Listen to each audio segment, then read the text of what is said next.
बिस्मिल्लाहिर्रहमानिर्रहीम। अस्सलाम वालेकुम। नबी अकरम सल्लल्लाहु अलैहि वसल्लम के इरशादात से हमें बहुत कीमती बातों का पता चलता है। आज मैं आपसे आका सल्लल्लाहु अलैहि वसल्लम की एक और हदीस मुबारका शेयर करती हूँ। मदीने के ताजदार हज़रत मोहम्मद सल्लल्लाहु अलैहि वसल्लम ने फरमाया, 3 चीज़ों को अल्लाह पाक महबूब रखता है। तो आइए हम देखते हैं कि नबी अकरम सल्लल्लाहु अलैहि वसल्लम की इस हदीस में किन 3 चीज़ों को अल्लाह ताला महबूब रखता है।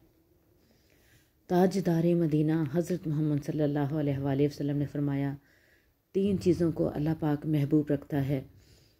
नंबर 1, इफ्तार में जल्दी और सहरी में ताख़ीर करना, और नमाज यानी क़याम में हाथ पर हाथ रखना।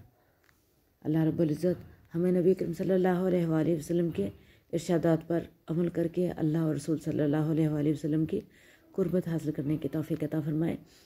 रमज़ान मुबारक है, बहुत ज़्यादा दुरूद शरीफ पढ़िए अपने लिए और मेरे लिए, मेरी फैमिली के लिए ज़रूर दुआ कीजिए। ज़्यादा से ज़्यादा शेयर कीजिए फैमिली और फ्रेंड्स में, ताकि हमें नबी अकरम सल्लल्लाहु अलैहि वसल्लम की बताई हुई बातों का सही मायनों में पता चल सके। इजाज़त चाहूँगी। अस्सलामु अलैकुम व रहमतुल्लाहि व बरकातुहू। अल्लाह हाफ़िज़।